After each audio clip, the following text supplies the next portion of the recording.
Pozdravljeni! Zopet je sreda in čas je za tisti malo bolj poglobljen pogled v zadnje novice sveta Formule 1.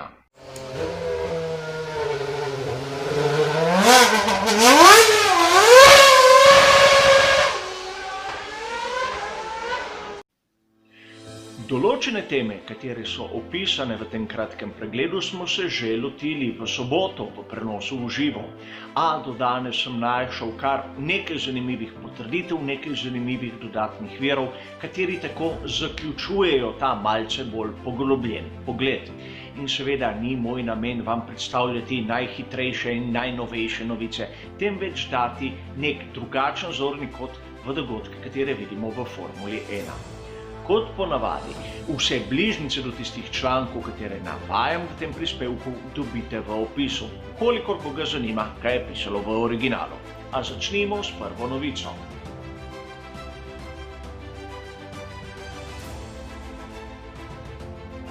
Finančno situacijo ekipe Williams bomo težko imenovali novica. Namreč to, da jim ne gre prav najbolje, je realnost že nekje tam od začetka tega tisočletja. A vseeno, tisto, kar smo lahko brali v raznih virih okrog njihovega namena, da bojo prodali nekateri delež, so določeni viri spremenili tako, kot da je ekipa na prodaj, kako bo prišel drugi bogataš, kateri bo kupil lastnemu sinu celo ekipo in tako naprej. A videli smo, da je resnica malce drugačna. Naprimer, Toto Wolff je ponovno vstopil v lastništvo ekipe Williams. Tokrat je vzel 5% delež. Že v preteklosti je bil lastnik te ekipe, imel je tam okrog 15%, kar pomeni, da ekipo Williams vidi kot investicijo. In prav tu je treba tudi razumeti, kaj je povedal Ross Brawn. Povedal je, da se resni ljudje zanimajo za vložek v ekipo Williams. Seveda kot neke vrste špekulativno investicijo, ampak ne kot nek nakup igrače za lastnega sina, kot so mnogi viri navajali. In tega se moramo zavedati. Williams lahko ni najbolj bogata ekipa v Formuli 1, a to še ne pomeni, da jo bo kupil pravzaprav vsakdo.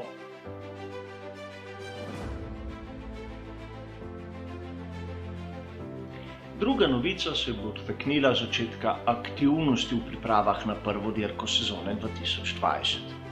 Tako pri tovarniški ekipi Mercedesa kot pri Ferrariju so zagnali pogonske sklope, a to ne na aktualnih bolidih, temveč na tistih, ki imajo za sabo že 2 sezoni. Govorimo o dvojni V8 za Mercedes in seveda SF71H v primeru Ferrarija. Pravilnik določa, da aktualnih bolidov Formule 1 je prepovedano testirati na zasebnih testiranjih in zato so uporabili te starejše modele, kateri ne padejo pod te omejitve. Tudi Pirelli jim je dostavil posebno zmes pneumatik, demonstracijsko pneumatiko, katera ne daje določene prednosti pred konkurenco. In seveda gre za testiranje, kjer bojo preverili nove protokole vezane na situacijo COVID-19. In tu ni nič takega, tu ni nič slabega, tudi mehaniki se morajo privaditi na zmanjšano število, katero bo prisotno v samih boksih in seveda drugačno razdaljo med njimi samimi. Od 28. februarja so praktično bolidi Formule 1 stali. Tako vozniki kot mehaniki rabijo nekaj, da ugotovijo, ali njihovi protokoli delujejo. A tu se pojavlja vprašanje, zakaj samo 2 ekipe in kaj počnejo pri ostalih 8. Namreč nekako logično je, da pri ekipi Red Bull nimajo na razpolago pogonskega sklopa za njihov bolid iz sezone 2018, kajti takrat ni bil Honda, je bil Renault. In znan je odnos med Renaultom in Red Bullom, ter sam osebno dvomim, da bi jim dostavili tisti pogonski sklop iz sezone 2018, samo da bi lahko pri Red Bullu preverili njihove protokole. O situaciji pri McLarenu smo slišali iz ust samega Andreasa Zidla, kateri je povedal, da so nekako zamenjali dobavitelja pogonskega sklopa, kar se bo zgodilo v prihodnji sezoni, in da nimajo na razpolago tistega pravega pogonskega sklopa Renault za McLarena MCL33. In prav ste slišali, oni imajo sedaj pogonski sklop Renault in so ga imeli tudi v preteklosti. Zato, po mojem osebnem mnenju, kakih velikih problemov ne bi smelo biti. A problemi pri Renaultu so, kajti niti njihova tovarniška ekipa ne bo zagnala tistega starega bolida, in če nima problemov Mercedes, jih nima Ferrari, zakaj bi jih imel Renault? Ima jih, čeprav o temu ne govorijo prav dosti. Namreč njihov oddelek, kateri pripravlja pogonske sklope, se nahaja v Franciji, ekipa pa v Veliki Britaniji, tam kjer delajo šasije. In mislim, da je kar precej težav, da bojo material in osebje preselili iz Francije v Veliko Britanijo za testiranje. In prav tu je po mojem tudi problem, zakaj McLaren nima pogonskega sklopa za njihov bolid iz sezone 2018.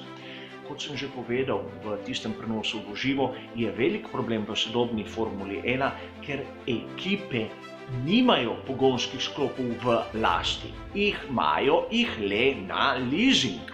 Torej, po končani aktivnosti, po končanem vikendu, jih dobesedno odklopijo od šasije in vrnejo tistemu lastniku, dobavitelju pogonskega sklopa. Konec koncev je lahko tudi jasno, zakaj se kaj takega ne zgodi pri Williamsu, tudi če je v Veliki Britaniji in ima pogonski sklop Mercedesa, kateri se izdeluje in je skladiščen v Veliki Britaniji. Slišali smo zgodbe, kako so izgubili glavnega pokrovitelja. Tisti sezone 2018 je imel drugačnega glavnega pokrovitelja. Če ne drugega, bi morali prebarvati celoten bolid, kar pomeni samo stroške in samo delo, brez da bi se ukvarjali s tistimi pravimi zadevami.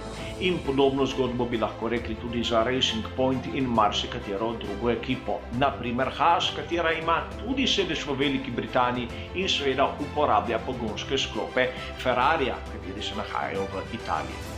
Seveda, ista zgodba lahko za Alfa Romeo Racing, kateri imajo sedež v Švici.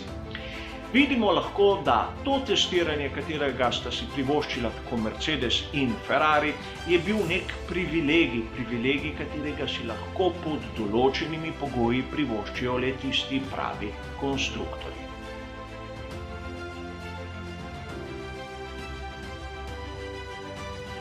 Zadnja tema, katere se pa mislim dotakniti danes, je vezana bolj na govorice kot na neke novice in neka dejstva. V svetu Formule 1 so se pojavile resne govorice o tem, da bi imeli v Italiji dve veliki nagradi. Poleg tiste v Monzi še drugo dirko, katera bi pa bila v Mugellu. Proga je znana vsem navdušencem motošporta, predvsem iz sveta motociklizma. Formula 1 je imela tu do sedaj samo testiranja in nobene dirke. A pustimo sedaj to pri strani. Proga je po mojem zanimiva in praktično uresničuje tisto, kar sem si sam želel. Ne dveh dirk na enem in istem dirkališču, seveda v eni državi, temveč lahko v eni državi več dirk na več progah. In zanimivo bi bilo, kajti Ferrari bi lahko v Italiji praznoval 1000 dirkov velikih nagrad Formule 1 v svoji zgodovini, kar bi bilo spet izjemno pomembno.